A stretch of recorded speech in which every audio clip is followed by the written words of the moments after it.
Thank you. So, Stockr. Why did we build Stockr? Because we want to build the best place in the world for people to follow and discuss stocks. Which begs the question, do people actually talk about stocks? Do we share what we invest in? And do we share insights into particular companies and equities? I think the answer is yes. And I'm willing to bet that almost everybody in this room at some point in their life has bought a stock based solely on the tip from a friend or someone you trust. And I'm equally willing to bet that almost nobody in this room has or would be willing to buy a stock based on a tip from someone who goes by the alias Santa Monica 420 on the message boards. The problem with the message boards is that they haven't really updated their technology in 20 years. And the cloak of anonymity they provide means that they breed shouting matches instead of conversation. But still, millions of people go there every month in the hopes that they're going to get one little better idea or one little better piece of information and be able to make more money in the markets. But almost all of you, if not all of you, have been able to assemble a network of friends, of colleagues, that spans the globe at Facebook and LinkedIn respectively. So what if you could assemble a network of people who you could trust, who could give you better ideas on where to invest? That's what we built at Stockr. Let's go to the demo. We authenticate accounts through Facebook because we think when people use their real name and their real picture, they act like real human beings. We'll soon layer in LinkedIn as well. The first step is for you to decide which of the 16,000 public companies on the American markets you want to follow, and then just hit the follow button. Here you can see a drop-down, a breakout of companies just in technology. For our audience here, it might be relevant to think about what companies are in the financial services sector. So you can go to the drop-down and see companies in financials. Next, you want to have news, analysis. You want to stay current on these companies that you think are important. So this is a drop-down of providers of content in the technology sector. At Stockr, we've aggregated feeds from 400 different providers of content. We semantically parse their content, and we deliver it to you so you can decide what you want to stay current on in technology or in the world of finance. So with a few clicks, you've picked the companies that you're interested in, you've picked who you want to hear from, and all of this gets delivered into your feed. Like any social platform, we have a news feed. You can like things, you can make comments, and you can tag companies and people so they're aware that you said something about them. And all of this happens in real time. We took great pains to make a social network that works in real time because the market moves at real time. Obviously, you can also do other things people expect to do at a social network, like have a private chat, or know when someone says something on a comment that you've already made and be notified of it. But what makes Stockr a specific platform for the market is that we help you stay very close to the companies that interest you. As an example, on the right is a watch list of companies that you've chosen to follow, with stock prices updating throughout the day. On the left is something we've innovated called the Company Pulse.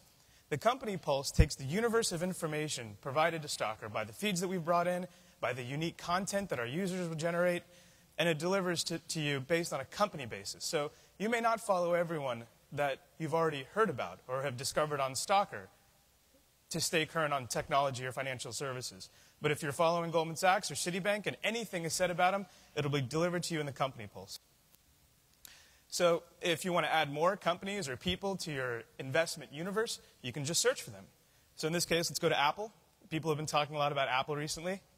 You can see, first of all, this is a social platform for Apple as an investment, which means that their investor relations group can take this page over.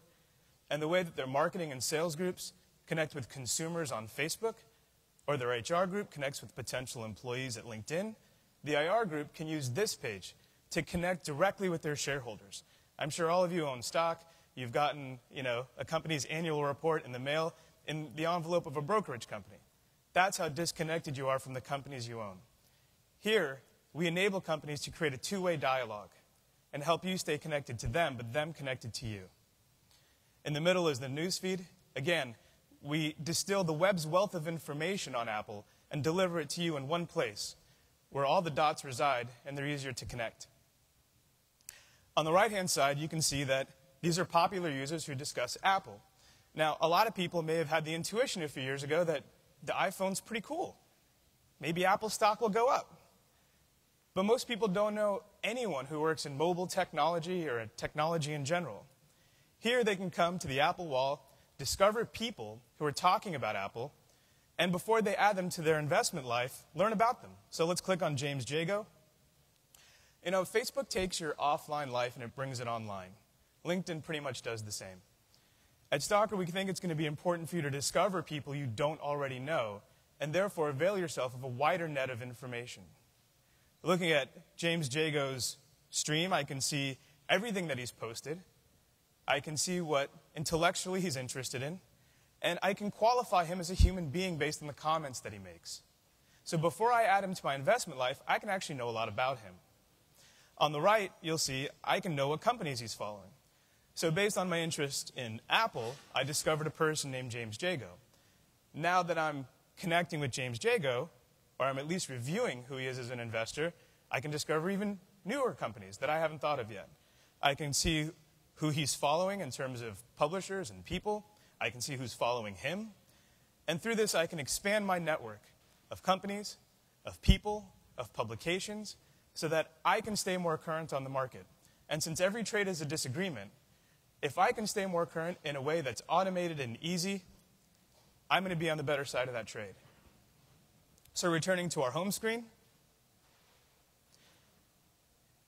you can see that this social network we've created gives us the opportunity to start understanding people as investors the way that Facebook understands people as consumers, to deliver potentially extremely targeted ads, to understand things like, of all the biotech companies on the stock market, this is the one that had the highest increase in following by doctors last week.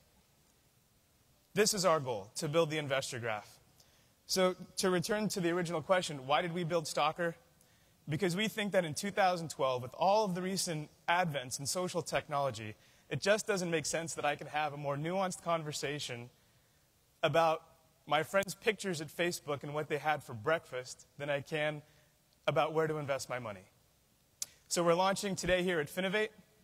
The site will be live in, I think, about 23 minutes. So I hope all of you will become our founding members and go to Stockr.com today. Thank you.